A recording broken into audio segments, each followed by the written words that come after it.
Popcorn's back. Show that changed the world. And then popcorn for lunch. The season finale. Popcorn? Yeah, I guess it could be. Season finale. When's our season start and end? I guess. I just figure like the start of school is and kind of the school. season. Yeah, and the end of school. Yeah. Makes sense. Although who knows, we might do another episode over the summer. We could.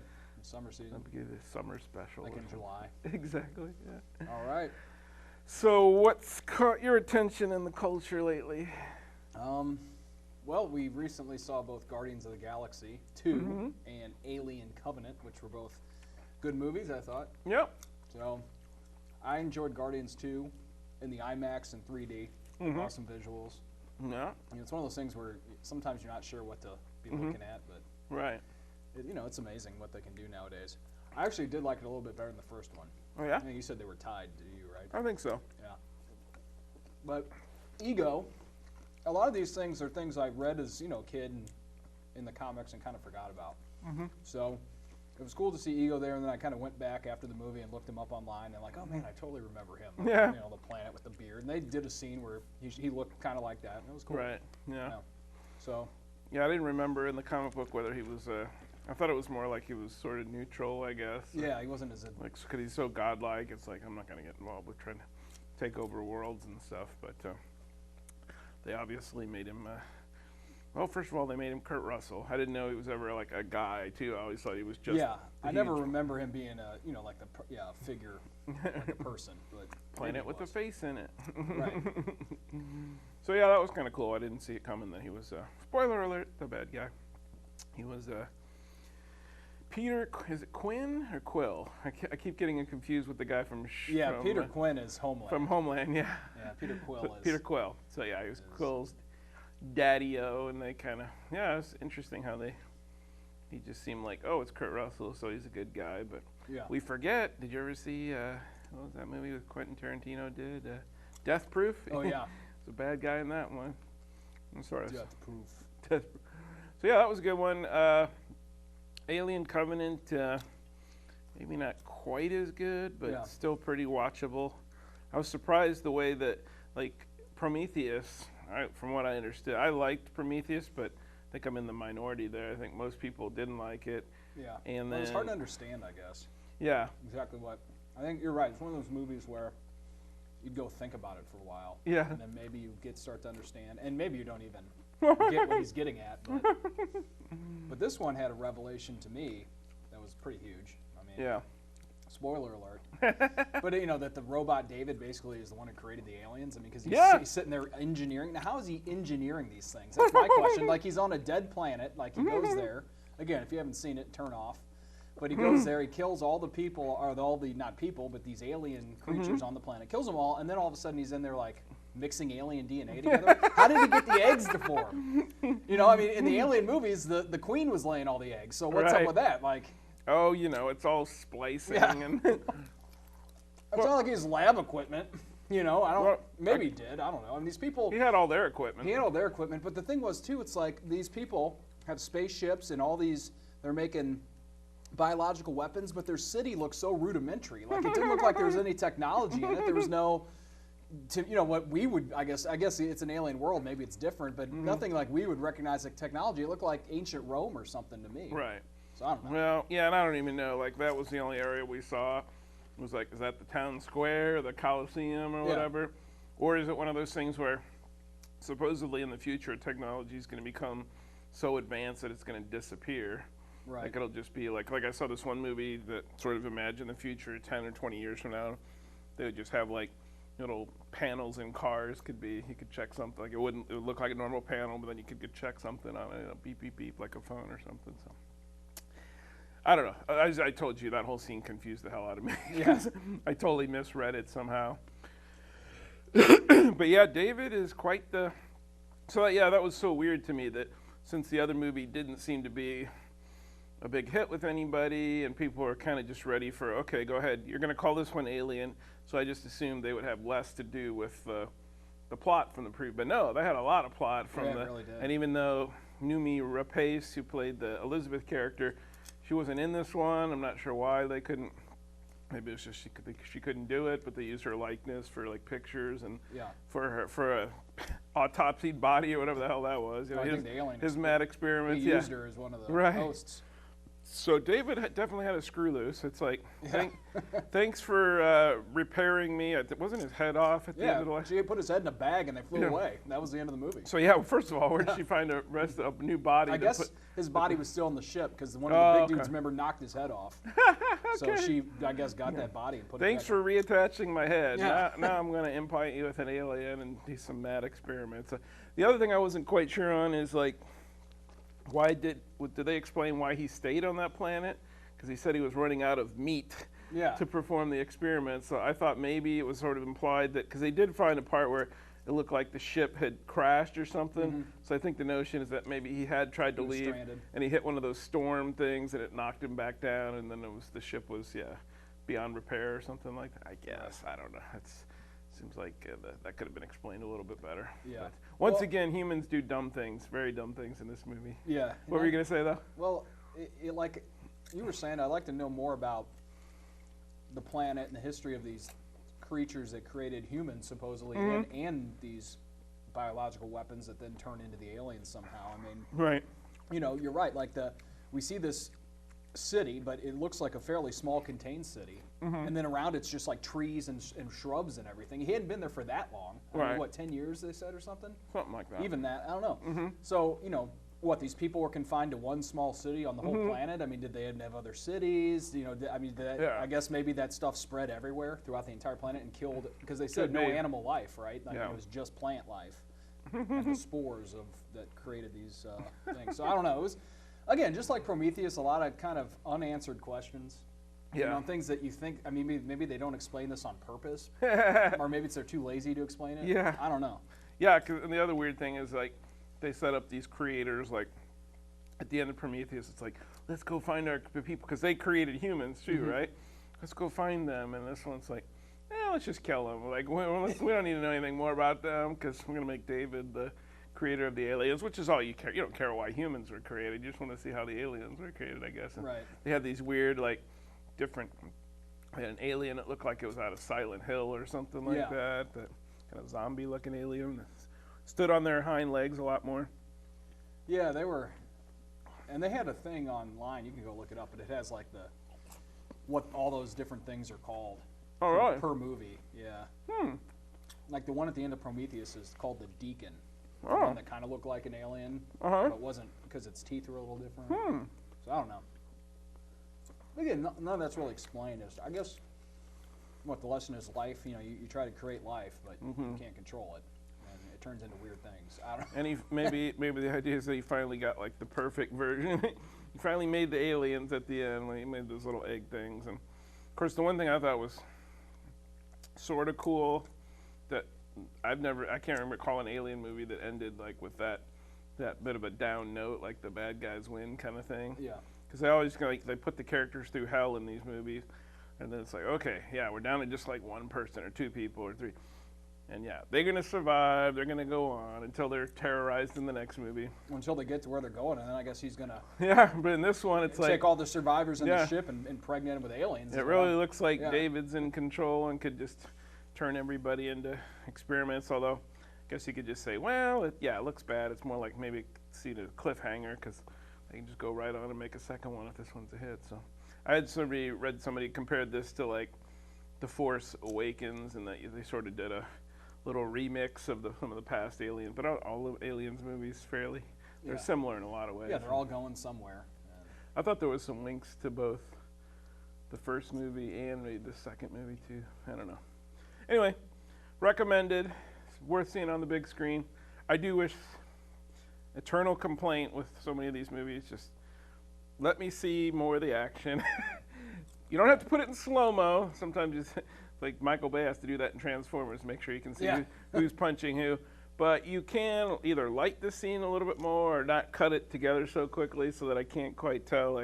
Because you watch the first Alien, the second, and Aliens, you know what's going on the entire time pretty much. So I just didn't get why Ridley Scott embraced that kind of quick cut aesthetic, and he obviously embraced a little bit more of the gore. I mean, the first one, I think this shooting out of the stomach was the goriest thing, and then I don't remember there being a whole lot of gore. But this one, it's like every time an alien appears, get ready to see a human body just sort of ripped apart. The one where it came out the back, I thought that was coolest. Ripped out the guy's back. Yeah, those were the precursor ones. I Right. guess, that, Yeah. I don't know. Like I said, it's hard to understand. That whole scene was cool, though. It's Yeah. like, I killed the alien, and I blew up myself in the ship. In Yeah. the process. Yeah. You probably saved yourself from a more painful death. Exactly. So Not a bad way to go, really, Yeah. if it's compared to that of the alien. So, yeah. And what else we got? I'm not really inclined to see the new Baywatch. I don't know about you, but I'll probably catch it on yeah. like cable. Yeah, I wouldn't go cable. to the theaters for it. Right. Maybe the $5 theater. That's Yeah. That's it. Yeah, $11.50 to see. What about Wonder Woman? Oh yeah, I'm kind of psyched to see that. Yeah. The commercials make it look good. Yeah. I sort of wish it was more present day than World War I era, but look, She's been around a long time. Yeah. We've got Spider-Man coming out. Yeah, is that a summer movie or is that in July? Oh, okay. I'm pretty sure. Yeah. Wow. Yeah, that better be good. They better rock it. We can't do a fourth reboot, guys. You better get this one right. Honestly, the first ones I didn't think were too bad, but then the second version wasn't very good. No, that one with Electro and everything. Yeah. Yeah, that was crappy. Jamie Foxx is Electro. Yeah. No. But this new one, I mean, it was good. And, I mean, just the way he looked, and he was a teenager like he should be in Civil War. Mhm. So far, so good. Man, that was We awesome. will see. Yeah. And Iron Man's going to be in it. Yep. In the new one. So. And Agents of S.H.I.E.L.D. we were just talking about before we turned the cameras on here, which turned out pretty well this season. Pretty solid season. Yeah, I mean, it went a lot of places, from Ghost Rider to the Darkhold, and then Ada, the Transformer. The android. Close enough. Life model decoy. Yeah, there you go. LMD. Thanks for reminding me what that stands for. I forgot. Yeah, but then her using the Darkhold basically to create the Matrix world and turn herself into a real human. And we were just talking it was some good acting by that actress. I forget her name. Yeah, I don't know. But, you're used to most of the season. She's this stone cold, emotionless robot, and then she becomes a human, and her emotions start going all wacky, like she's some psycho. Yeah, good stuff. It's like a new take on the character. I liked it. Yeah, more so than any other show I've watched, and it's getting more and more rare to see these prime time shows or network shows that'll go 22 episodes. That's usually what they do. Friggin' CW, they do 23 for like Arrow and Supernatural. Not sure why, but that's these days. It's like even like on CW, the newer shows like the 100, they'll do something like 12 or 13 episodes. So it's kind of hard to sustain the quality if you're going to do 22, 23 episodes, and I think S.H.I.E.L.D. more than anybody, they just got better and better. Like, to me, the Agents of Hydra thing was the best. And Ghost Rider stuff was cool, and the LMD. So maybe that's like somebody was pointing out that they really kind of divided the season into 3 parts, and they gave each part a title. The first part was called Ghost Rider for whatever, 7 or 8 episodes. Then it was LMD for a while. And they had that whole, who's a robot? Who's not a robot? Right. And then, it was like, I just thought that was crazy how Agents of Hydra was the last one. I'm like, how long are they going to be in? At first, I was like annoyed. I'm like, okay, let's just get out of this. This is fake world. But then I was like, fake world's pretty interesting. Let's hang out for a while. And then I thought, wow, it wouldn't be crazy if they just stayed in this world forever. But I guess they couldn't have done that. But it was, I thought maybe they'd leave Mac in that. They just keep him in that fake world. Well, I figured he'd die. Yeah. Of course, he had to come back. Of course. Nothing against Mac, but yeah. Sometimes you got to kill these characters. It's I guess they didn't. Aside from Ada, I guess nobody else significant died. Well, the one, I forget his name, but he wasn't the Inhuman, but he had the suit that made him like Inhuman. He died. Oh, who was that? He was a director of S.H.I.E.L.D. yeah, you're right. Yeah. Mace. Director Mace, Jeffrey Mace. Yeah, you're right. And then Powers Booth died, and Bill Paxton. Of course, they're not in the real show life. Anymore, but they both died in real life. And I'm not laughing at that. I'm just saying, sorry, they were two major guys in the hilarious show. They both both died recently. So the one character had already died. The Bill Paxton character had died previous, right? Yes. To what his actual. And Powers Booth did too, didn't he? He Okay, got killed by I think the so, Hydra, like when Hydra dude took over the. Exactly. Yeah, it's hard to remember all these. Really I couldn't for a minute the other day. I was like, damn, I can't even remember exactly how pretty sure Ada died, but I couldn't. It's like Ghost Rider just kind of shriveled her up or something, and then he like threw her body around or something. But she was like smoked or something, fried apart. I don't remember. Well, no, she's not a robot anymore. Human Ada? Yeah, he whipped her with the chain and just burned her. Burned her. Basically. Okay. Yeah. Goodbye. And then he went to wherever, the Netherworld or something. Yeah, the demon world. And Phil's got to pay some kind of debt. I don't know if he has to be Ghost Rider someday or what, for real. They ended it with him being in some like space program. So I guess I don't know how that ties in, but that's, I think that was it. That looks like more of an Inhumans thing because we're supposed to live on the moon. Yeah. At least they were in the comics. So. Any other big shoes? Flash, as usual, crapped out by the end of the season. I've never seen it. Twin Peaks is back. You excited for that? Haven't seen it. Didn't really. You never saw the original? No. It was weird. Yeah. It really gave me nightmares as a kid. It really freaked me out. I mean, the Bob. So why did they? I read about articles about some of that stuff, and they always capitalize Bob, capital B, capital O, capital B. Is there any reason for that? There might be. I forget. Okay. But he was a spirit. Possessed a dude's body. Right. He's in it one. I did see the Fire Walk with Me prequel, but yeah. Again. So I mean, the whole season, the whole pretense of the first show was who killed Laura Palmer. Right. This popular high school girl. And it turns out, this is no spoiler, but this show's from the '90s, so if you don't know, too bad. But Bob, one of the evil spirits, took over the body of her dad and ended up killing her. But the thing was, it wasn't like Bob always was in control. Sometimes it would be the dad in control, and other times it would be Bob.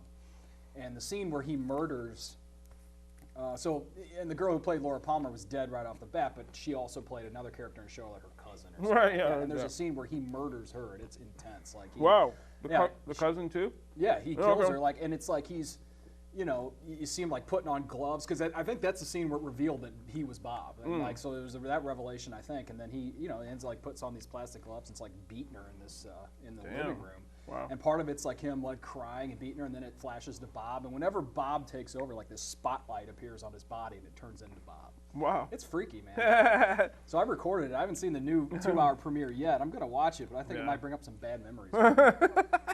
Flashbacks. Yeah. I mean, I couldn't sleep. I probably shouldn't have been watching it, but I've thought about like just binging the whole series and catching up or whatever, and then I don't know if it holds up as well as it did back then. I mean, one of my friends tried to watch it and said like he didn't like it because the acting was bad, and with David Lynch, I think sometimes he tries to make it bad, but at the same time he does weird surrealist kind of stuff. Right. Well, it's like I went back and watched what was that movie? He was Blue Velvet. Yeah. Which at one point in my life I was like, everybody thinks this movie is something. It's nothing. But seeing it again, they showed it at some Tivoli or somewhere, and I watched it on the big screen again. I was like, this is actually pretty good. So, and I really like Mulholland Drive, and he really kind of does similar things in a lot of his movies. Of course, occasionally there's one like that one with Bill Pullman. Was it Lost Highway? That one didn't do it for me. So it's hit or miss, but I feel like, well, at the very least, I could watch the first season of it, and it's like, I remember one time I watched they used to have, in this Blockbuster, they used to have like the first season of it, and so I think I rented the pilot. I was like, this is a little too weird for me, but I think it might be time. Maybe it's a summer project. Maybe. But then I don't have Showtime, so I have to wait till it comes out on DVD too. But that's fine. I can just binge that one. Cool. But yeah, that's certainly the thing lately, isn't it? Bringing back, friggin' Will and Grace is coming back. Roseanne. Well, again, there's so much content now and so many outlets for it. It's like they can't come up with all these ideas. So these shows are popular, and people still like the reruns of these shows. So here's how we can make some money. Same with the actors. I'm sure Roseanne needs the paycheck. That's the other thing too. It's like when you're doing all these seasons in succession, you're never going to take a pay cut. Your salary has to probably keep going up every year. But when you've had years off or whatever, you can be like, look, we don't have the money to pay you what we used to pay you, but we're only going to do 6 episodes or 10 anymore. We're not going to do 22 like we did last time. So, did you watch the Prison Break revival? No, I never saw the initial season of that. I watched like most of the show when it was on. It was one of those where it was like, the whole time I was kind of like, should I be watching this? Especially the part where they're actually in prison. For a while they broke out of prison, and so like, okay. it's more interesting now. It's not just about prison life, but I don't know. It was all this. I recorded it, and it's like, okay, it hung around on my DVR for like a couple of months. I'm like, sorry, you didn't make it. I'm gonna have to delete you now. Yeah. Didn't make the cut. Didn't make the cut. So, what about the old? You paid attention to? I'm sure you watched the Cardinals. It's kind of they're kind of like hot and cold, aren't they this year? Yeah, they were terrible. Then they turned it on, and now they're terrible again. It seems like. So, who knows? I think their bullpen's hurting, and their lineup is okay, but they make a lot of dumb mistakes. I haven't seen the past 2 nights because they were in LA and it's late, but just in the morning, hear them talk about this mistake or that mistake. So it's like they do just dumb stuff like base running errors and defensive errors, and you can't win that way.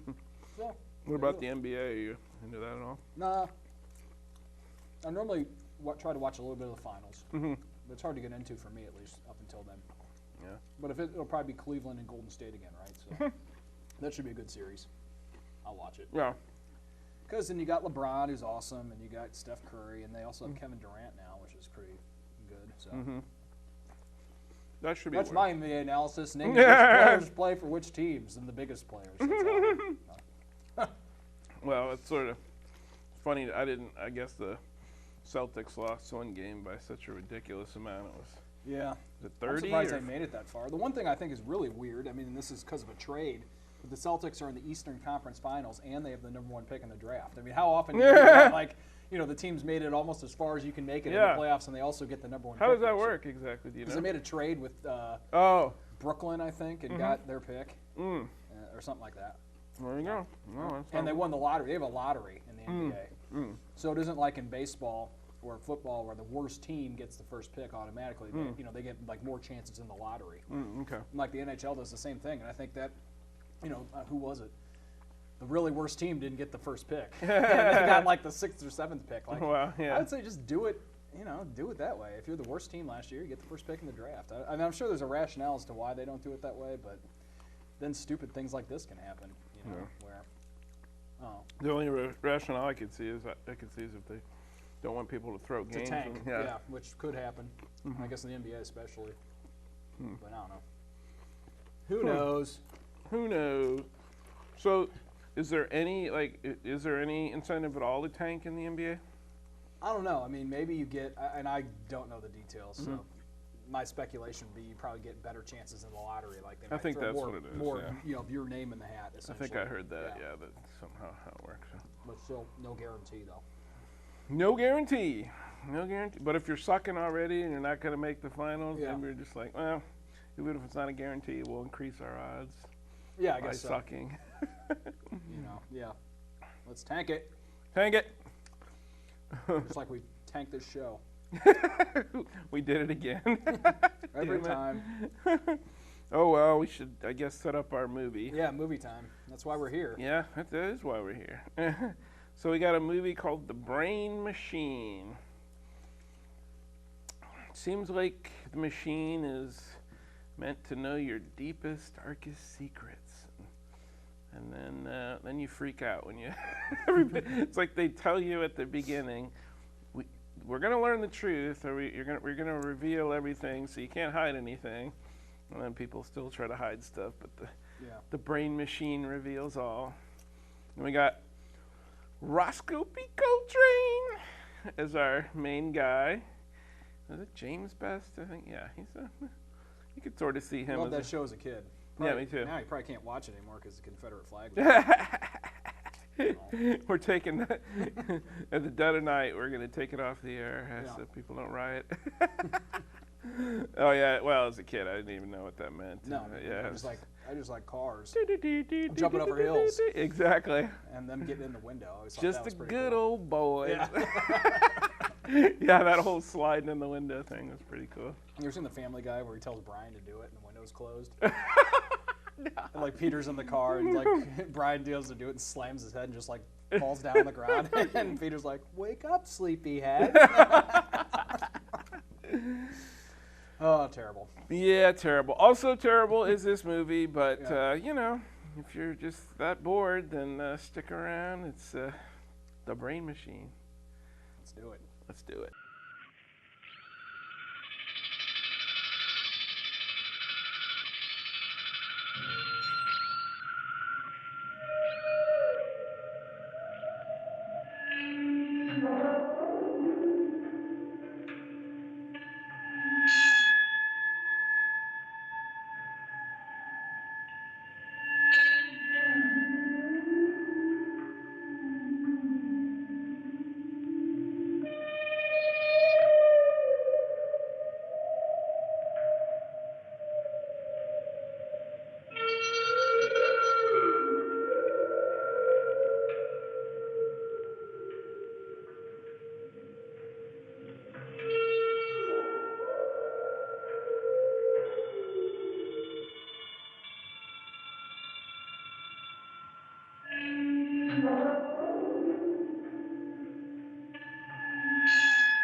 I don't know why you ever have to go to a gym.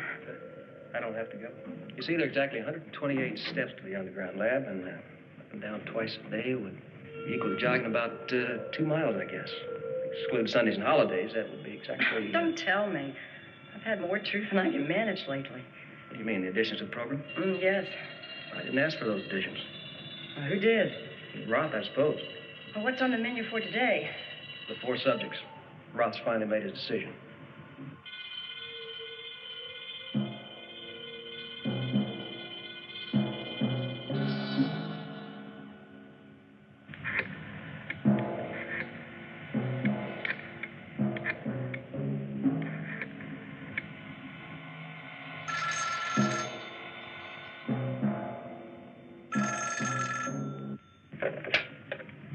General's office. Internal security here. Put me through to the general immediately.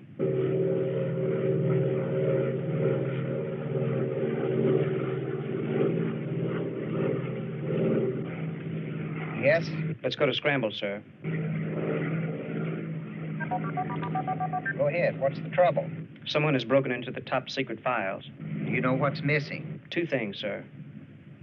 The brain machine file and Dr. Christner's project file. Then it's probably Christner. Nobody else would connect those 2 files. If it is Christner, he knows that his project is nothing more than a guinea pig to test the brain machine. How do you want me to handle this? Get Christner. I'll have Saxon and his men secure the grounds. And send my car. I'm coming back.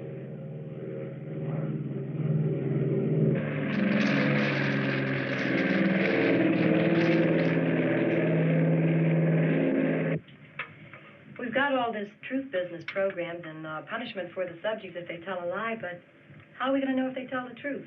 Don't ask me, love. If we get the money to do what we want to do, then we have to do some of the things the higher-ups want done. Why don't you give me a quick rundown on our 4 lucky winners? Okay, there's 4 out of 147 applicants, so they ought to be what we need. Minnie P. Parks, age 22, birthplace Tennessee, 1 year of college, rated low academically, single, no previous marriage, no immediate family. Kind of cute. Kind of dumb, just my type. Well, she is. Judd Reeves, age 31, born in Pennsylvania. Truck driver, bartender, carpenter. Well, he's versatile. Army service, honorable discharge, no immediate family. Think he's kind of cute, too? Emery Neal, age 44, postgraduate work in seminary, contributing editor to various religious publications. Serious automobile accident 2 years ago. No immediate family. Willard West, age 26, father, medical doctor, mother, PhD in literature. IQ above 150. Star athlete in high school. Held no permanent position and traveled since graduation from college 5 years ago. Inherited large estate when both parents were killed in a plane crash. No immediate family. Okay, if you'll get the lights, we'll start programming our subjects.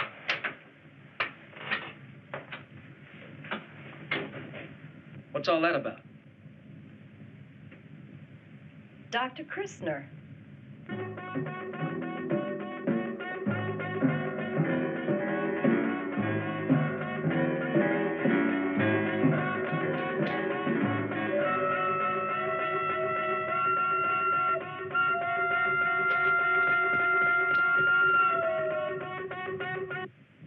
Sam, I think maybe you better cover the Trace Road.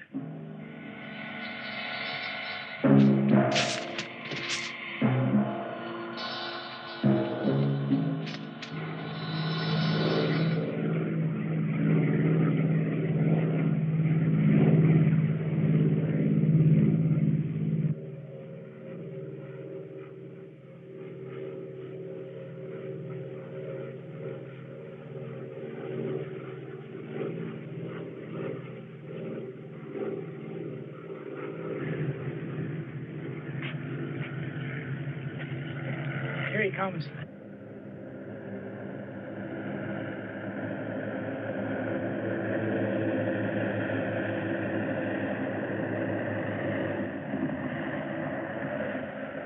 Get moving.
Have you got enough men out there to stop Christner? I don't see how he can get away now, sir. What happened?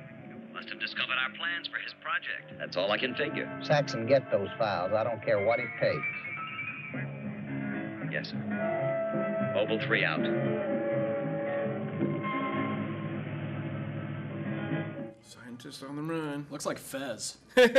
Who's Fez again? From that 70s show. Oh, yeah, yeah. This is that dude that escaped from the gas station in Hillsborough. He's in the woods, people. You can't catch him. Handcuffed in the woods. And he's got a briefcase. Maybe take the coat off, dude. It looks it's a little warm.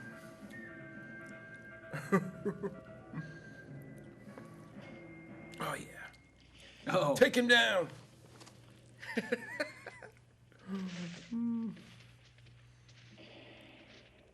Oh, no. Well, that was bound to happen. That looks like red tape. Not even fake blood. Oh, but wait for the camera close up here. What's that? What's that you left behind? It's a top secret. Dun, dun, dun.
Send the chief to my office and call Washington. Tell the senator we've had an emergency. I'll be in touch with him as soon as I can. Take the general's briefcase inside.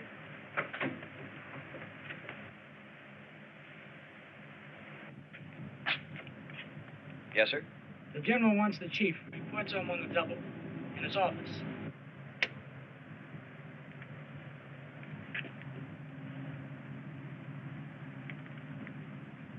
Can we tie in on schedule? We can, but not without problems.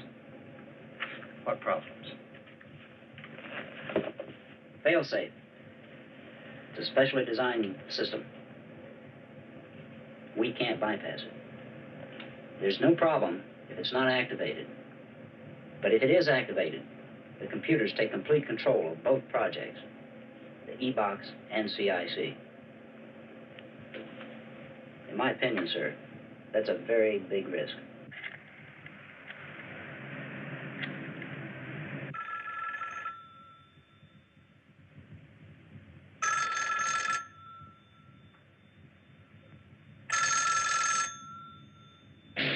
Come on, Roth.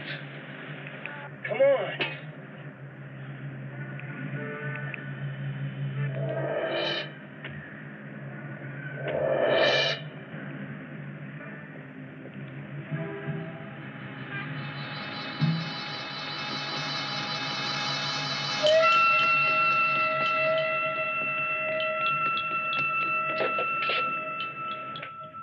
Dr. Roth's office. Sorry, wrong number.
Saxon to see you, sir. Send him in. Yes, sir. Were all the documents in Christner's briefcase? The documents are all here, sir.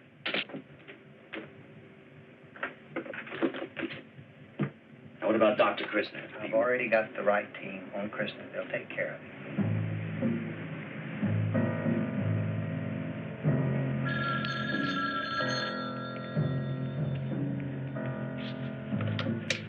Hello. Yes. But you don't understand. I've got to reach the senator. Is there any way I... No. No, I'll call him later.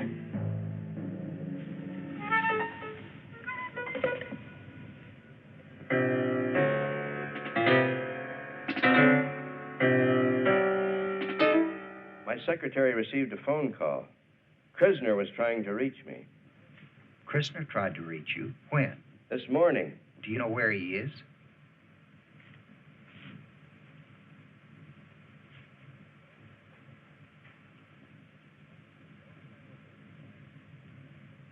He knows my work on the Environmental Committee, but I hope to God he doesn't tie me in with this.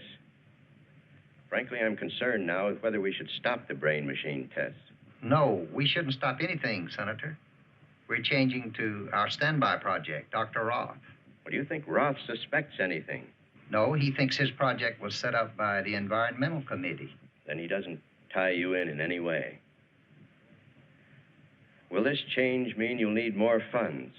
Roth will, but we've got enough to handle it. Good. You know, I'm sticking my neck out a long way, General, because I believe this country is riddled with enemies, inside and outside. Your machine may be the only defense. I certainly hope so, sir. You know, it's not vigilance anymore, General. It's surveillance. Eternal surveillance is the price of liberty. That's why I'm willing to go all the way with you. Thank you, Senator.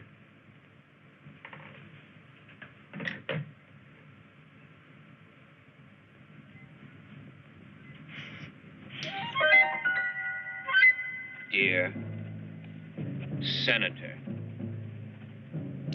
what I am about to write you is more horrible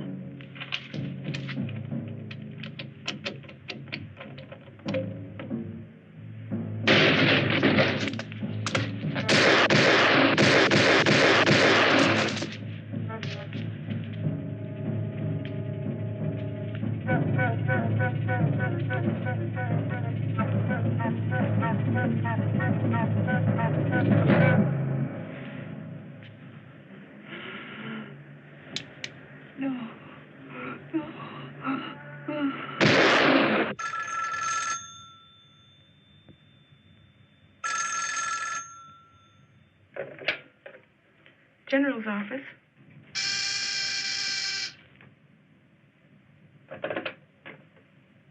Yes? Christner's dead, sir. Yes, sir. Fill out a special administrative transfer for Dr. Christner. He's been transferred. And send a memo of this to all personnel at ECC. Mr. Saxon to see you, sir. I'll be there shortly.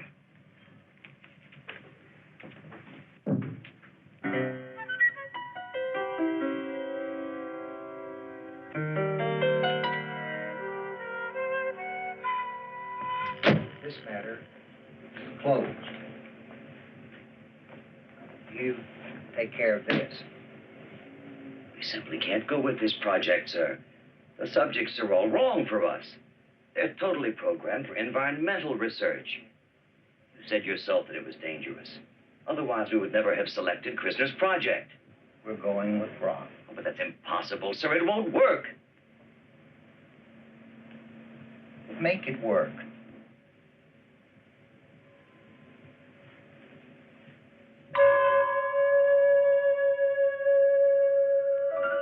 Welcome to the Environmental Control Center. You have a copy of regulations. 3 things you must memorize. 1, you are a member of a team. 2, You have access only to the E wing. You must not enter the area of other projects. You received the name tag, which you will wear at all times. You will not wear this in the E box. 3, truth is the most vital aspect of this program for which you have volunteered. You mean the whole truth? Yes. About everything? Yes. Golly, this experiment is going to get an X rating. Okay, calm down. Our study is one of survival. You have volunteered to be a part of something of vital importance, the scientific study of man and his environment. Are there any questions? Yeah. You said volunteered. I thought it was being paid. You're right, Mr. Reeves. You are a paid volunteer. We've accepted only people with no immediate family because there is less chance for embarrassment over confidential matters. And we must have the truth, all of it, not part. I believe you know my assistant, Dr. Portman. Excuse me, Dr. Roth, but there's an urgent call. Saxon, Research Control. Saxon, it's a call I've been waiting for. My request for one, please. Excuse me? I'll be just a moment.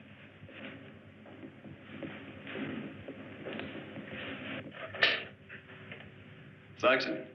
Roth. How have you been? Fine, Dr. Roth, and you? Waiting for your call. We're almost ready. Yes, well, that's what I'm calling you about. Your work has interested some very big people. Well, I'm glad to hear about that. These people would like some cooperation from you. But I thought it was understood that I was to be left alone until I could report my complete findings. Yes, I know. I told them that, but they insisted. Tell them my answer is no. I'd think twice before I'd give that answer, Roth. You need funds. I have your requisition right here in front of me now. Don't tie my hands. You know damn well why I'm out of funds. These people have power and they're not afraid to use it. The truth is, you know where they've got me.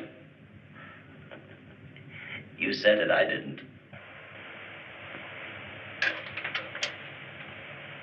Ugly. Fine.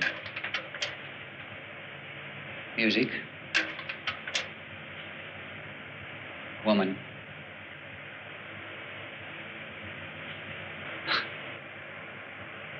Why did I say woman? The cemetery shouldn't make me say that. Don't question your responses. Just relax and respond freely. Well, it doesn't make sense. Please, Father Neil. Not father. Not father. I'm sorry, Reverend. Are you all right? Yes. You were recalling something vividly. Was it pleasant or painful? Both. Let's try the screen again. Woman.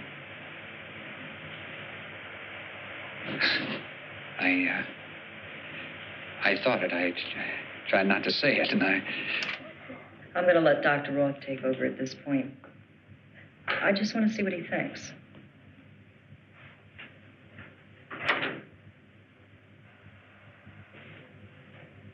Aren't you, considerably more comfortable with Dr. Roth?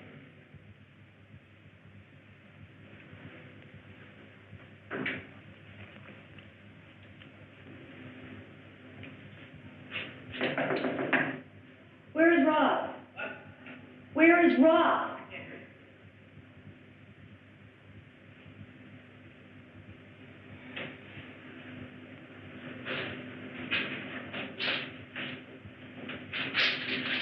Where's Roth? He's in accounting. But I definitely would not disturb him right now. New funds? I think he's got them. Would, you take over the interview with Reverend Neil? Why? What's wrong?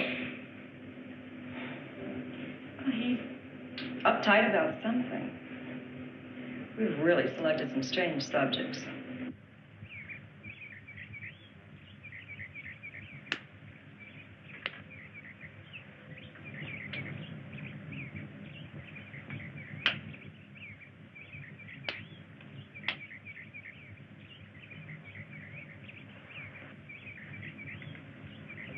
Sorry, I didn't mean to bother you, General. I know you have a lot on your mind, sir. Give me your weapon.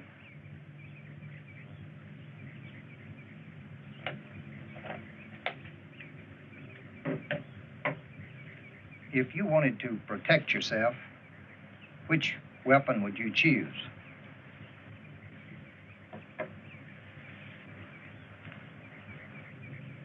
That's a P-38. I take it, General. Take it.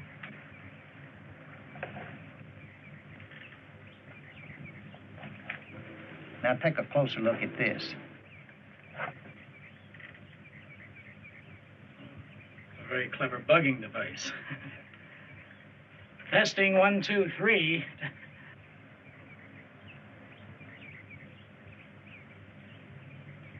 I think I changed my mind. I'd rather have this. In certain situations, things like this can be real effective. That's the correct weapon, all right. But at best, it's only 1% effective. If you really want to know your enemy, you got to know what he's thinking, not what he's saying.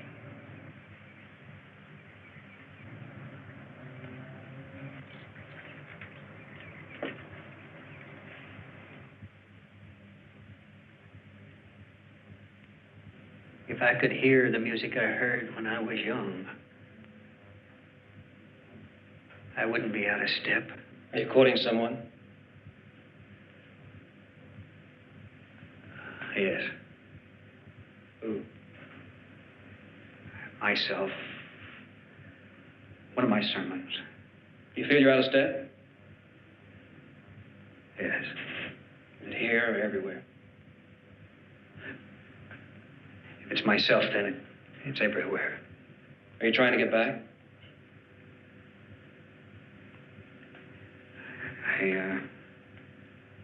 I suppose so. I don't know. Maybe that's why I applied. At times you have a speech impediment. Yes. This impediment, this hesitation, is it from childhood? I don't know what it was. I can't explain it. I just don't know. Maybe God knows. I don't.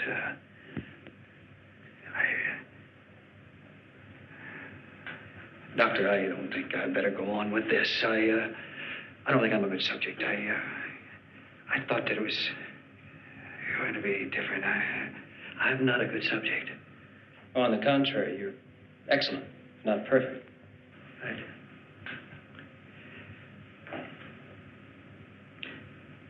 Doctor, may I ask you a question? Yeah, it's your time. Do you ever pray? Often in my own way. Why? Well, I guess I don't want to take any unnecessary chances. Our attitude on that matter is fairly close. What is my attitude? You know man exists, and you believe God exists. What's up there, Yanni? Yeah. Looks like he's ready to catch the bad guy. Yeah.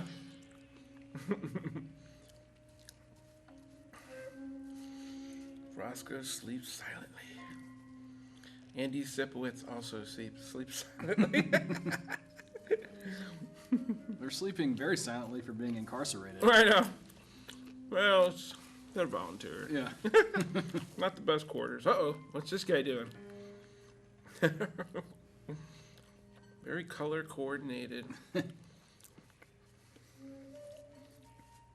It's wearing the latest in Blue Man Group couture. I hope this lady isn't any jeopardy.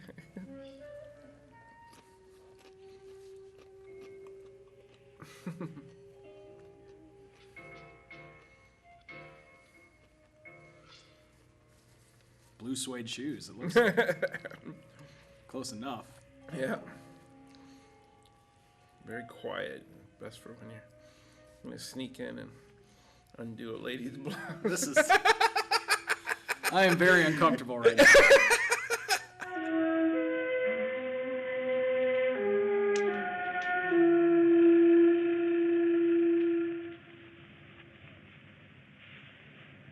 something old Mars didn't know. Anyway, in the land of the blind, a one-eyed man's a king. Nuts? Nothing. What the hell? Minnie Lee.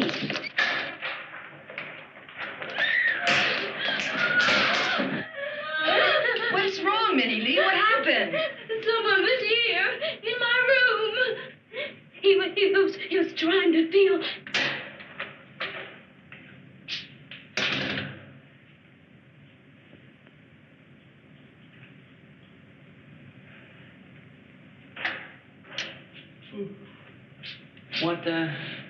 What's all the racket? I don't know.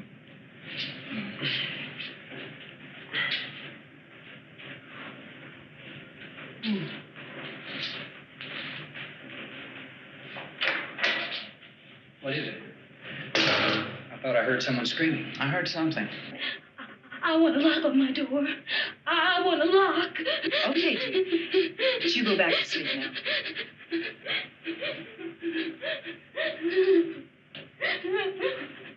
Oh, please don't go. Please don't leave me. Just lay here and go back to sleep.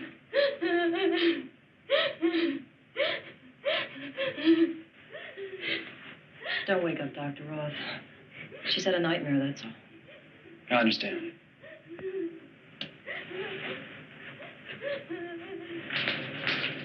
Is everything all right? Is there anything we can do? Did any of you hear anything before she screamed? No sleeping. Was she all right?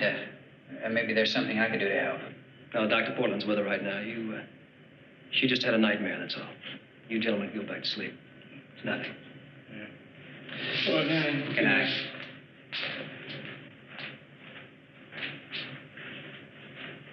Why did you lie, Reeves? I didn't lie. You lied, Reeves. What is the one word we've tried to impress upon you? What one word? Truth. Say it again. Truth. You've never been in jail? Reeves, you have a police record. You've also been in reform school. What about the Army?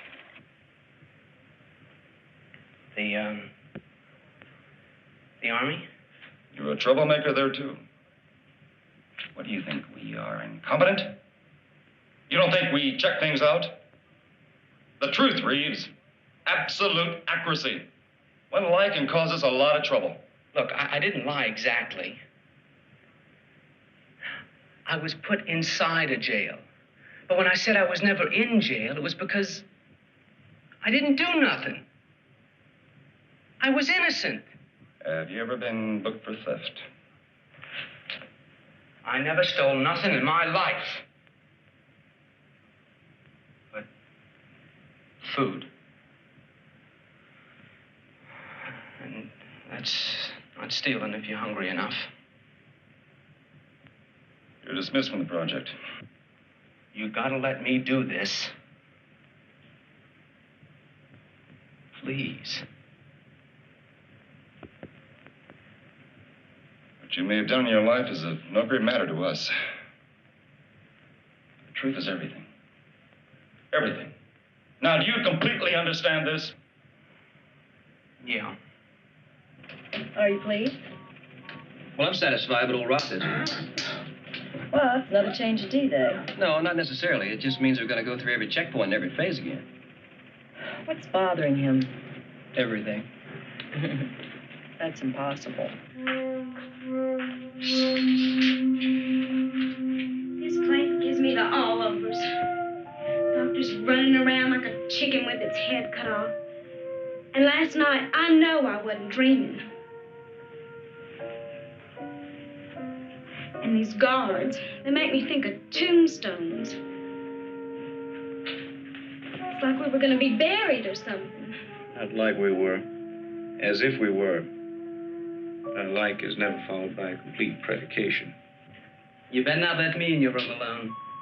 Because I wouldn't just be touching you. And when I left, you wouldn't be screaming. You'd just smile. A big smile. You shut your filthy mouth, Judd Reeves. I'll second that. Leave her alone, Reeves. And who's gonna make me? You? Violence. Sweet violence. How human. You both stop it. The impulse scale. This is where the real danger lies. Feeding impulses into the upper and lower cortex of the brain can be dangerous. Gerald, you be in there also. You're vulnerable. Biofeedback training will help me. The others. Well, that's why we're experimenting. Like another redaction of impulse feed on all stages? Yes, if you don't mind. Gerald, get my phase 3 impulse breakdowns on my desk.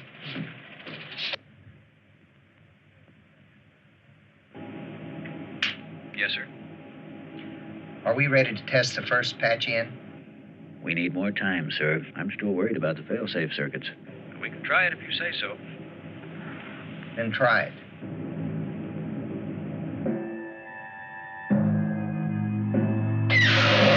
What the hell? Go to standby. Standby. Not responding. Check sections E. Sections E circuits not responding. Well, don't just stand there, Dr. Portland. Call engineering. Hold it. It's back.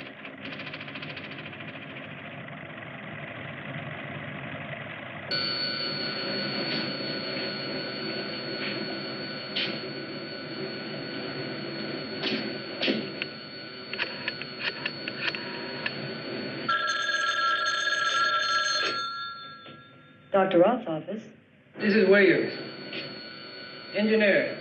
Hold on. Engineering. Yes. We've checked out all the circuits in E-cell. Everything seems to be okay. I'm going over next to... Hold on just a second. I think I've run across something. He's found something.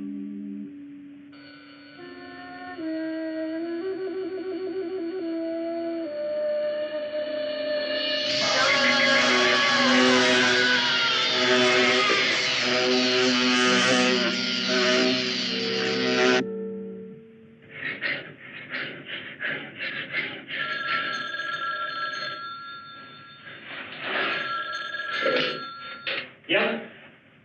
Carol, how'd you know where it was? The computer shut down again. We had an accident. I'll be right there.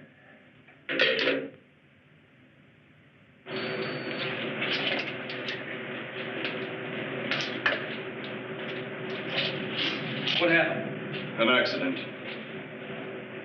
Who was it? One of the men from electrical engineering. He was checking the circuits. He found something. But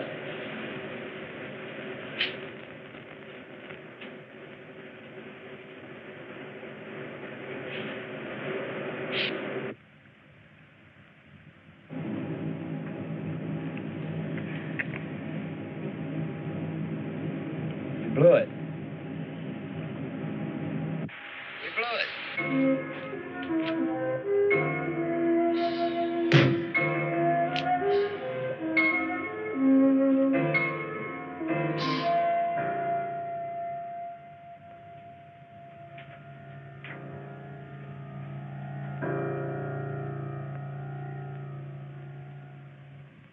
today's the first time I ever yelled at you. I know. How long did it take for you to forgive me? A few minutes or an hour or have you forgiven me? I forgave you before it ever happened.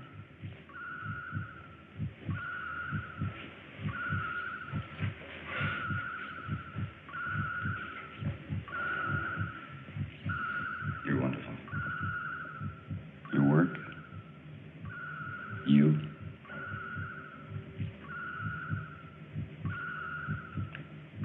Do you hear him? Yes.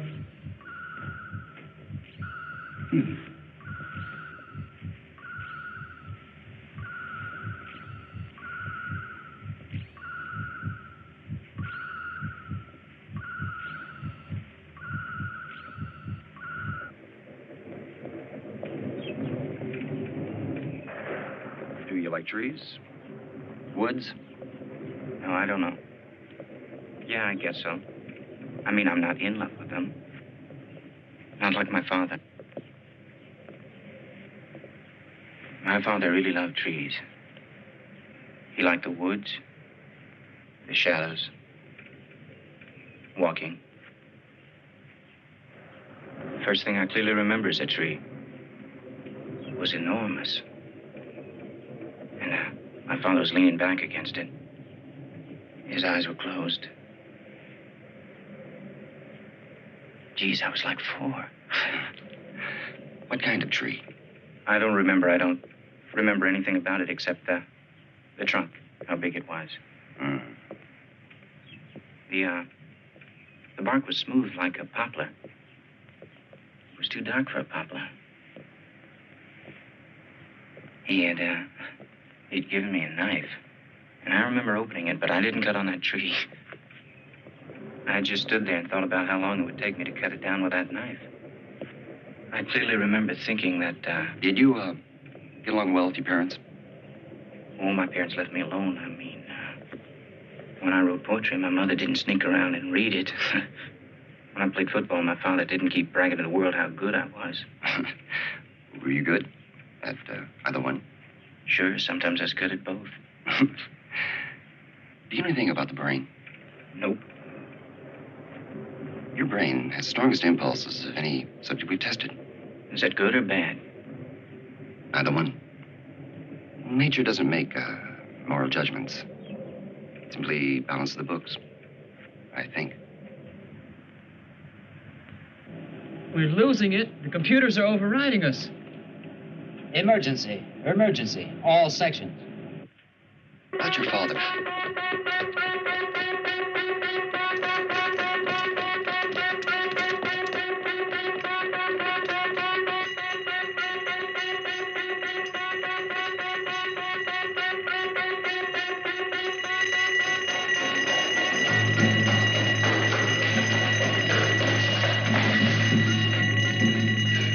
What's happened now?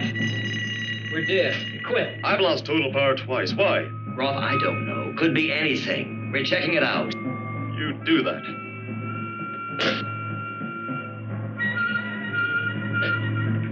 What the hell is going on, Roth? I don't know. But I intend to find out. Computers have total control.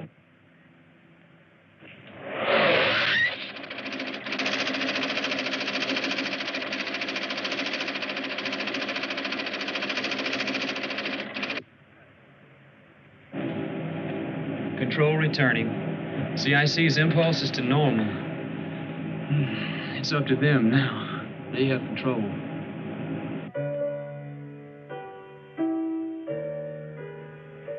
Why do they have to keep asking all those personal questions? To ascertain the truth, sweetheart. Well, what's that got to do with pollution and population explosion? You haven't been listening properly. See, the truth is everything. The truth will clear the water, banish the smog, lower the birth rate, break down DDT, and benefit the world. Dr. Roth didn't say all that. Well, I can say all that. Why did you volunteer? I wanted to do something for my country. You what? I wanted to do something for my country. Well, of course you did. That's because you have vision. And where there is no vision, the people perish. Now, each day in the E-box will represent 5 years of time. Now, you've all been briefed on a number of problems, discomforts, and possible dangers involved. Now, the population explosion is going to be simulated not by increasing the number of people in the box, but by decreasing the space. The walls will actually move inward toward the service module. Now, certain pollutants will be added to the area, and noise levels will fluctuate. Are there any questions? Now, we'll be doing many things. We'll be measuring the tiniest electrical impulses of your brain, and we'll be sending impulses back into the box. You know, the magic of this computer, enables us to formulate and insert into this experiment calculations that would have taken many great minds many years to perform. This may look like a very simple device. However, that's not the case. Now, Dr. Portland has taken this very simple device and developed for this project an impulse sensor which conducts to the computer every vital function of your body, like blood pressure, heartbeat, and so on. As you know, Dr. Portland will be instructing you on rest, sleep, and exercise periods, all of which are very necessary. Are there any questions? Yeah. When it's hooked up in there, is it ever gonna shock us? You shouldn't feel a thing. Dr. Morris, I've changed my mind. I don't want to go. Why? It's just that I'd feel lost without my collar. Dr. Roth? I think we can make an exception in this case. Thank you.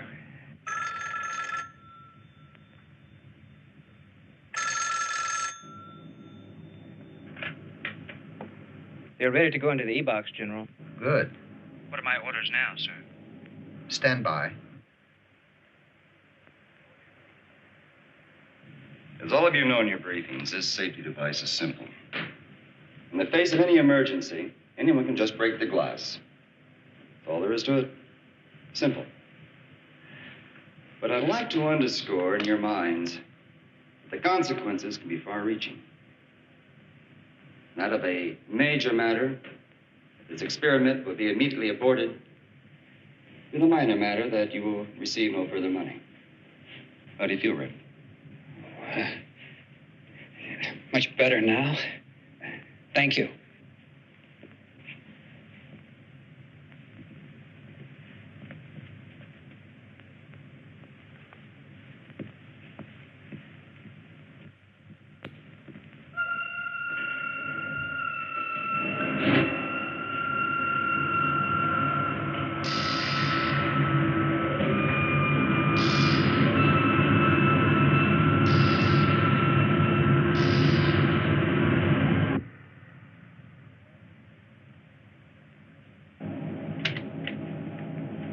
Yes, sir.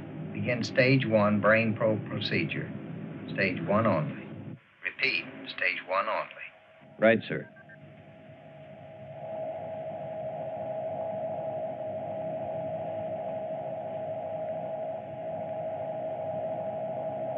This is CIC control. We have visual. Visual? Roger. Integrating audio MX for -5-2. Audio MX4-5-2. Roger. Effect T-20 and counting mark 10. Roger. T-20, marking 10. Mark 10, 9, 8, 7, 6, 5, 4, 3, 2, 1. Integrate. Why don't you take a break? I could use one. But let's take a look at our children first. Okay. Let's take a look at service module camera 2. Camera 2. Hold on. Nothing.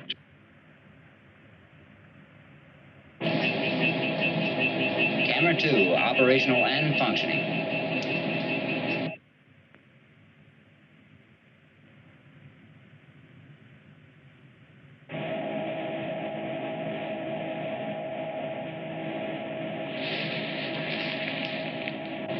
Stage 1 of operation is complete.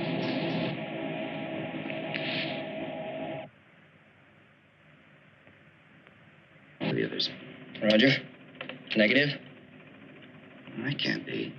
Let's see. Damn it. Try Carol Station. There, hold it now. We got Carol again. Well, at least we're not completely blind. Look, shake it down and see if you can find out why the service module cameras won't work. I'm gonna get some rest. Camera 3.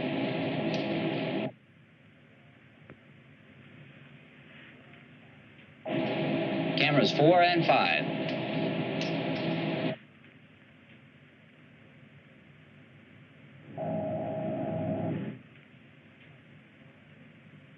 This is CIC control. We have control of service module cameras. Integrate cameras on 20 and counting. Mark 10. Roger. Cameras 2 through 5 in sequence. Marking. 5, 4, 3, 2, 1. Subject 1 in mode phase 3. Integrate CIC circuit to probe status. Roger. Tape is rolling. Probe status, CIC circuit, integrate. Easy, easy. Reduce modulation by 5. We have a sensitive subject here. Modulation -5. Mark.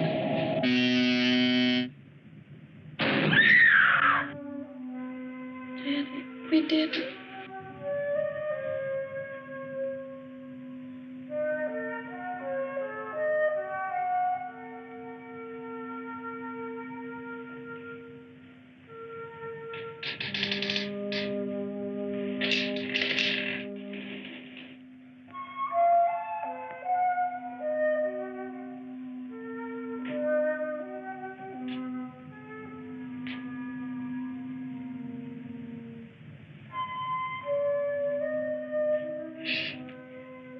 What are you doing up? Stand and watch.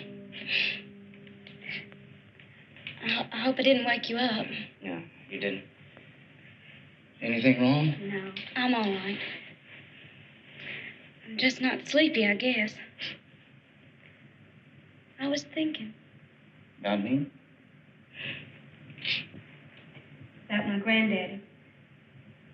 Somebody wrote a song about my granddaddy once.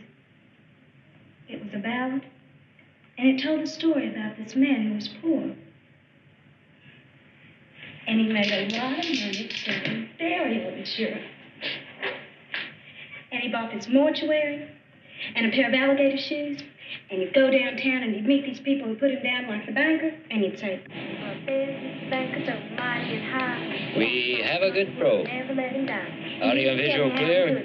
Monitoring subject 1 and 4. Well, I'm telling you, Tape is still rolling. the only undertaker is Stop tape roll. 1 minute to zebra. Stand by. Roger. Tape roll stopped. 1 minute to zebra. Standing by.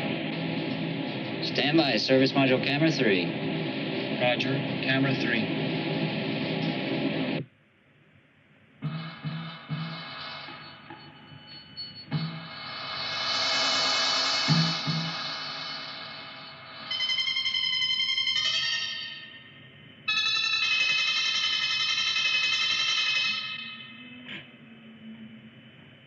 We have subject 2. Interlock tapes.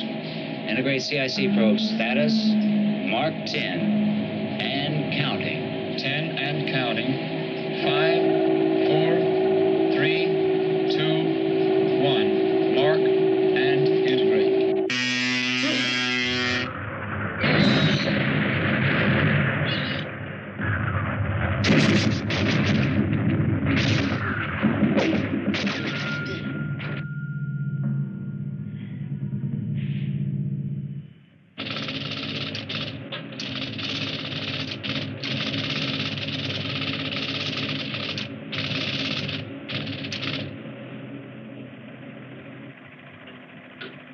What the hell?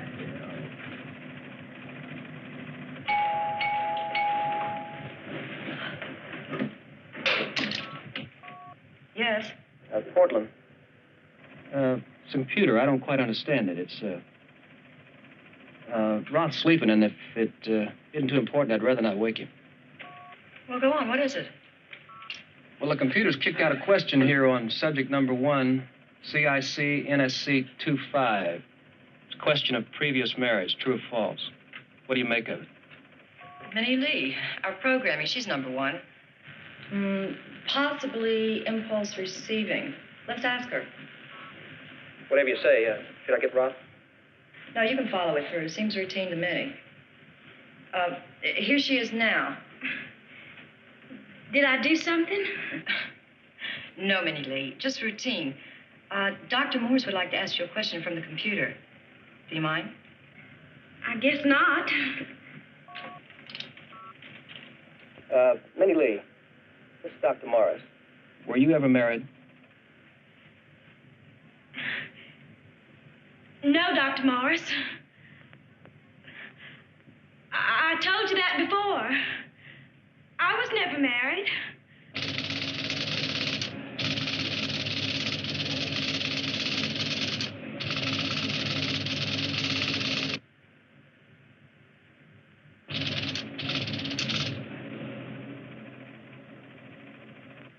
I don't know what it is.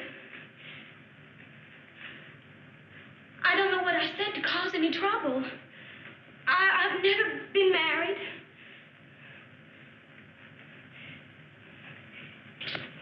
It was annulled.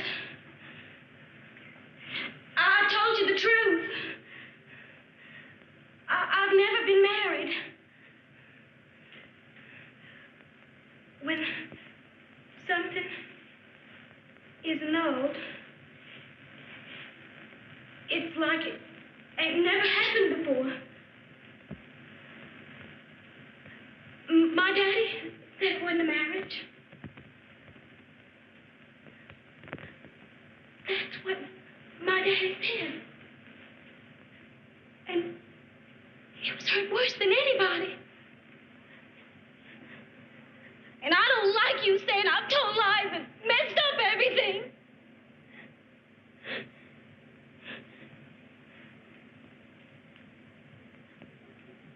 I told my daddy about the baby. It was too late. After it was annulled, he didn't know about the baby.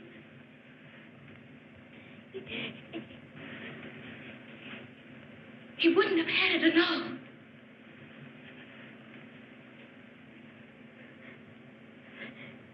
You can't annul a baby by killing him. And that's what I did. And when my daddy found out, he just killed him.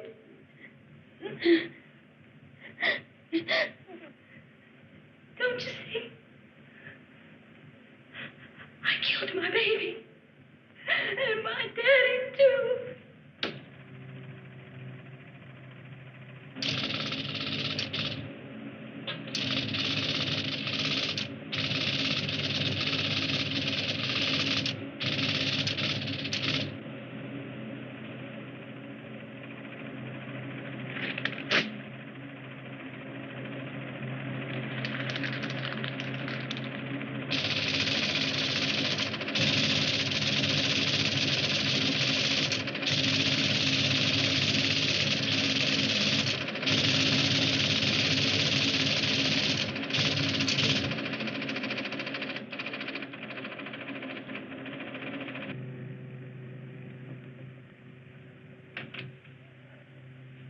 Portland, Yes.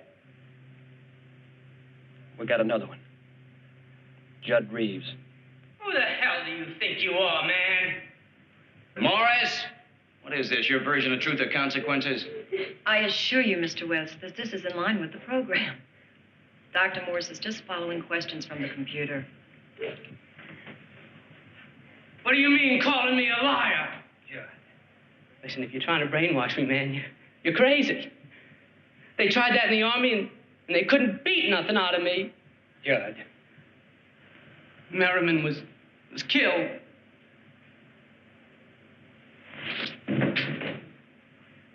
He was killed, you scientific bird brain! You shove that up your computer, Morris. Or just come down here and I'll shove it down your throat for you. No, I didn't kill him. He killed himself! Fight! Prison fight. Blue is the new, whatever, black. Ooh. Right hook. Uh-oh. Oh. turned on the something shocker.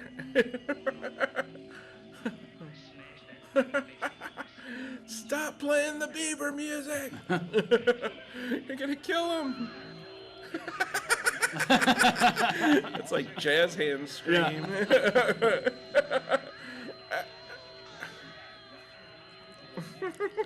These two guys are real helpful. Forrest, leave alive! The impulse is going pain! Shut down CIC circuits 1 through 5. Roger, 1 through 5. CIC circuits closed.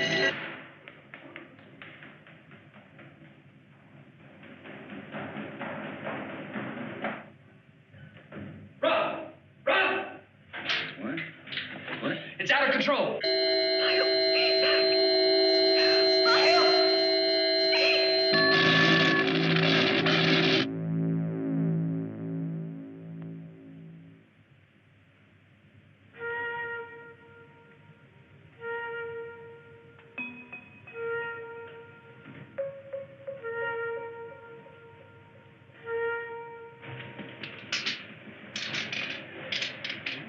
Lisa's still alive. We didn't bargain for this. Man, at least I didn't. Let's get him to his bed.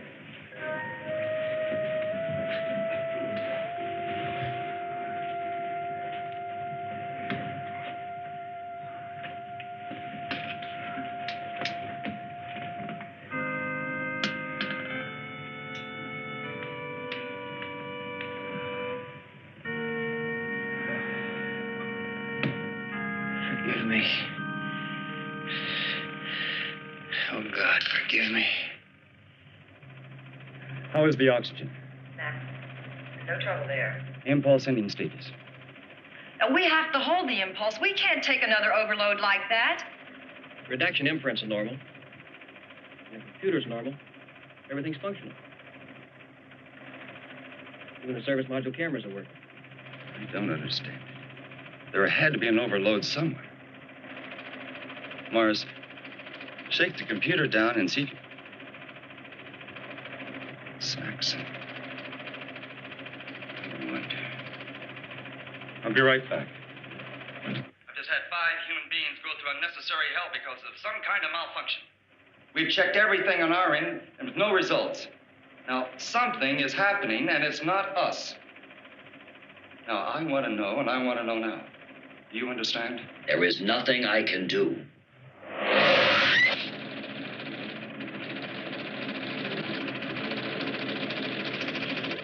Start it again. This is CIC control. Subject 3 in mode phase 3. Integrate CIC circuit to standby.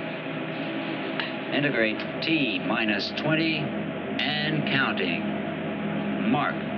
CIC circuits, probe status standing by. Marking 20 and counting. Let's go for a total brain probe on this subject.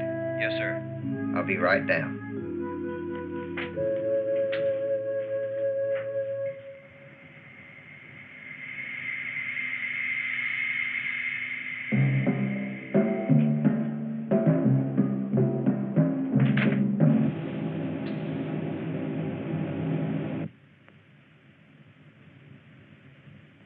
This new Hulu show rocks.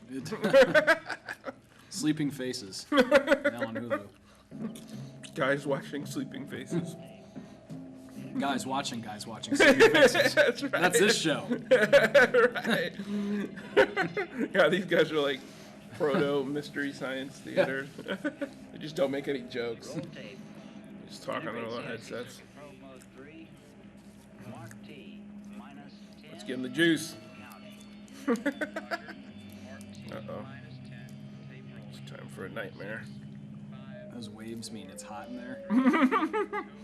It means it's nightmare time. They're sending the nightmares into his brain. Uh-oh. Is he the blue guy?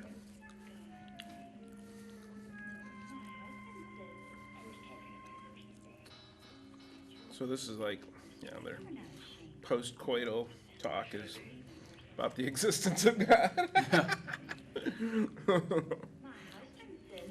I wonder how they're doing this weird effect.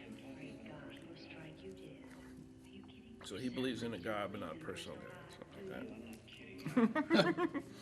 I'm not kidding. I don't care about personal God. Uh-oh, so he's the perv. I feel like he should burn his hand on that. All the heat waves. Exactly.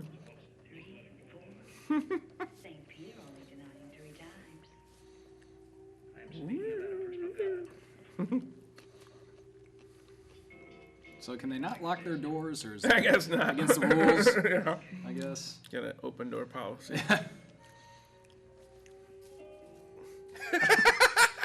Oh, Roscoe, what have you done? At least he feels bad about it. Yeah.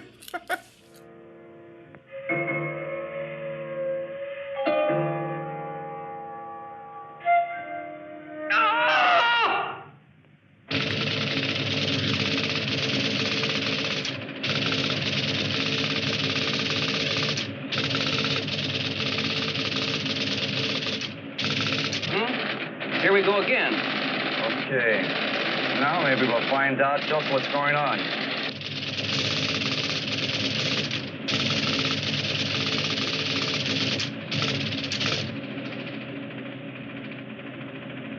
What have you done? No one could know this about me. I didn't mean to. Oh, not Brother Neil. You can't do this to me. Only God shall know my sins. You're not God. You can't do it to me. A man who dares enter the infinite must be willing to suffer the consequence. God's wrath shall fall on your head. You and your kind. I do not have to suffer this blasphemy. A man has a right to hide his innermost thoughts from mere mortal men.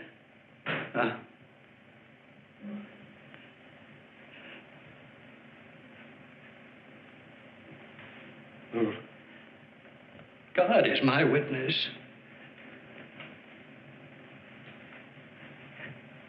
My sins are between God and me.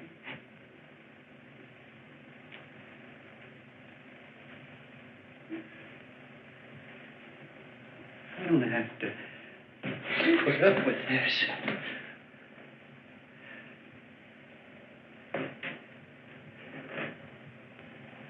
I want out. You hear? God in heaven, I want out. No!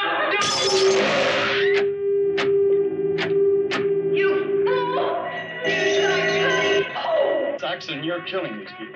You're going to kill them unless you open those doors. Do you understand? I've lost all control. This damn machine has gone berserk. The information you want is classified, and you're not cleared for national security control secrets. So you listen to me, and you listen well. I'm not going to have the death of 5 people on my hands.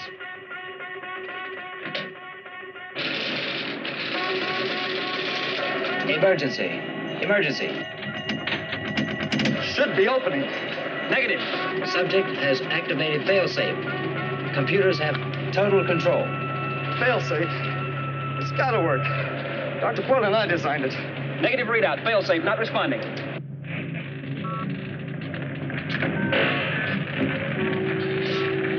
More! We can't stop it. We can. We've got to stop it. They're not even gonna pay us. Judd! Okay, Portland. Now you get those fingers of yours punching on those buttons and get me out of here. It's all right, Judd. It's all right. They'll get us out. Not with my crummy luck, they won't. I'm gonna die, and I know it. Take it easy. The hell you say? I know I'm gonna die, and so are you. Judd!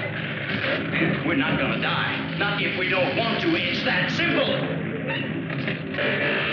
So it's dying.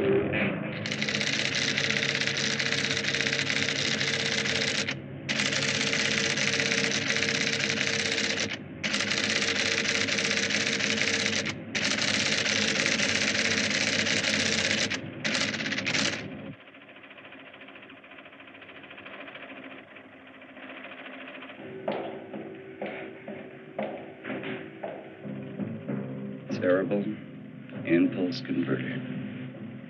It actually converts brain impulses into exact pictures of thought.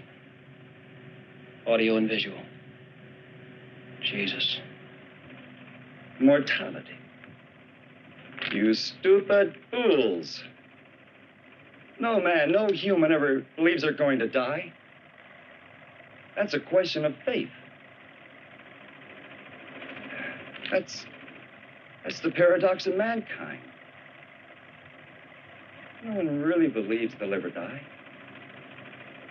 Don't you understand? Faith, human faith to a computer doesn't compute.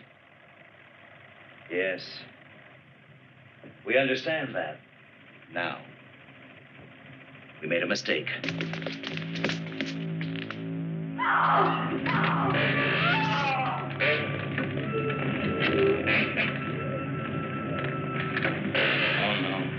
Let's get her down. What? We've got to get her down.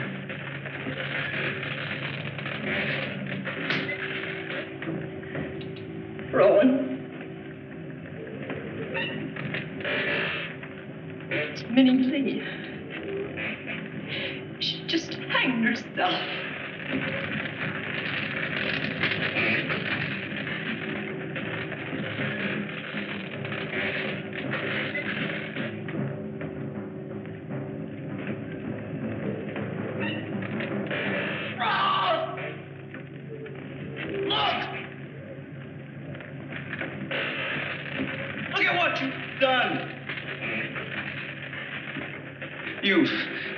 You've answered one more question for science. Has it been worth it? Did you learn something?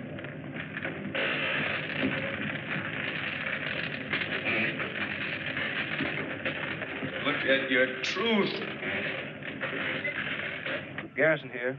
Seal off the E-wing. Isolate Roth and Saxon in the computer lab. I'm coming over.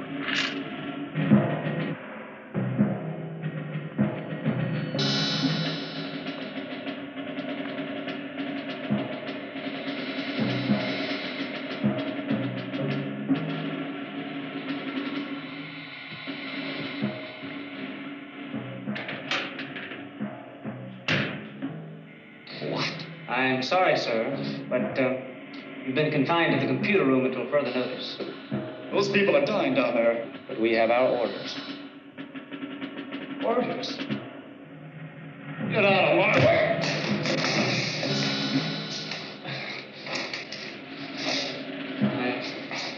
I'm very sorry, sir. But would you go back into the room? Now?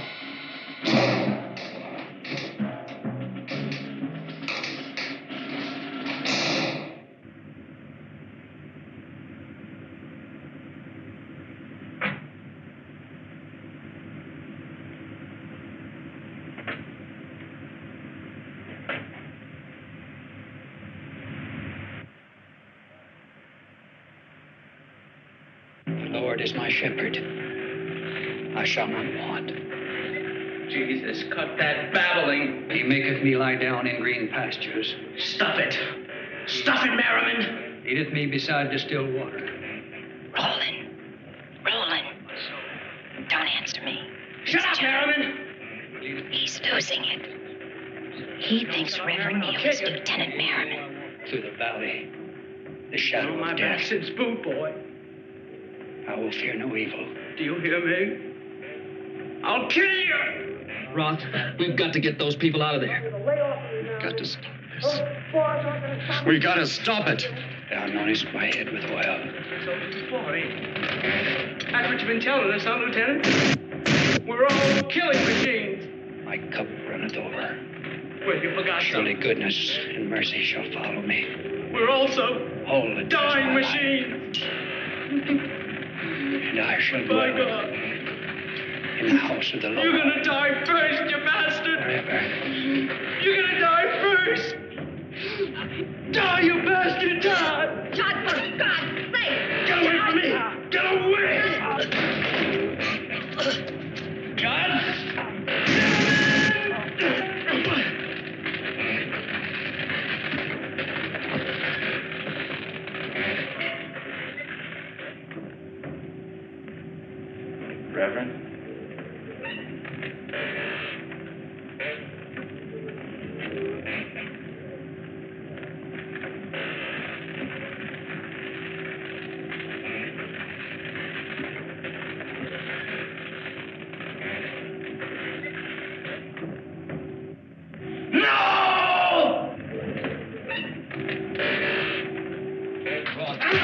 kill me, Jackson! I'm gonna kill you! Listen to me, Roth. And you listen good.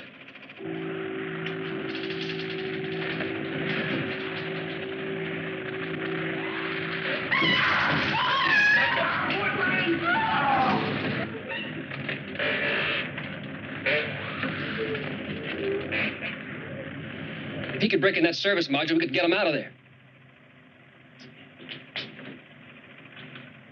Willie! Willie! The service module. You've got to get inside. You've got to break into the service module. Scientific bastard.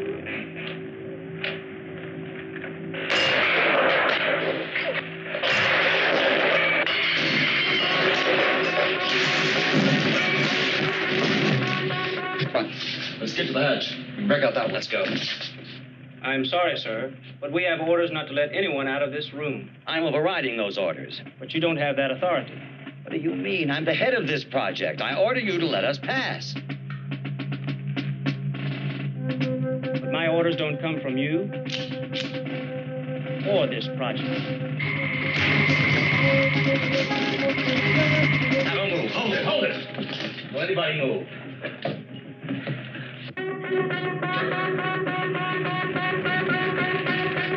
Let's go.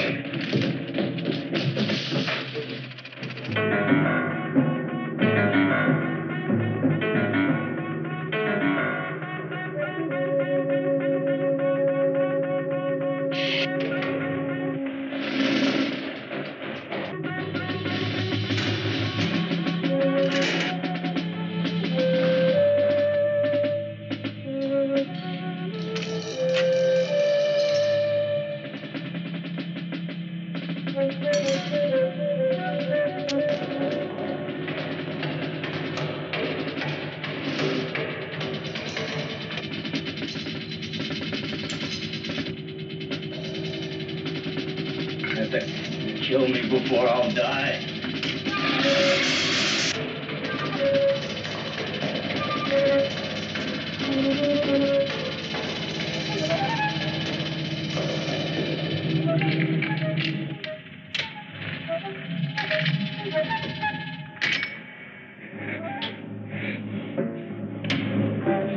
She's down here.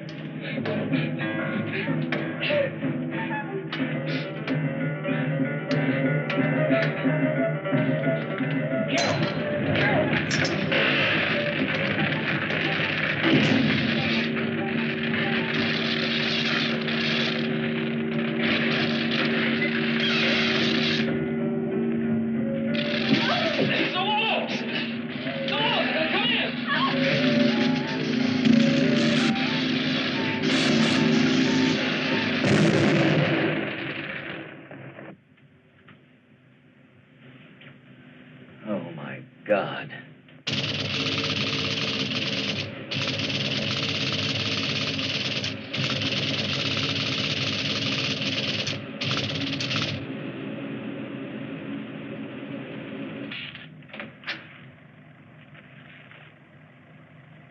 What are we going to do about this, sir? This won't be easy to cover up. Winds reached a velocity of 80 miles per hour. The damage was estimated to be more than $1 million.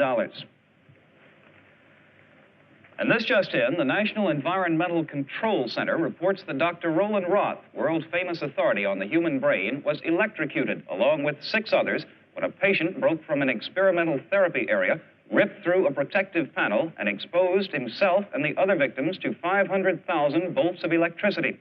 Along with Dr. Roth, the dead include his 2 assistants, Dr. Carol Portland, Dr. Elton Morris, 3 other patients, and Willard West, a patient who apparently went berserk during a routine experiment, shouting, "I can't die. I am immortal. I am God." This is Cornell Wood. That's tonight's late news. Good night.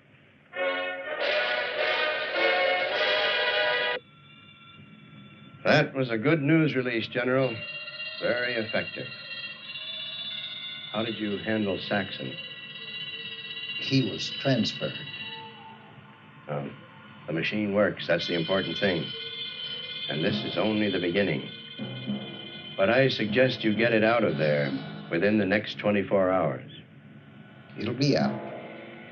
And you understand, no matter what happens, I don't know about anything except the environmental test.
So, there we go.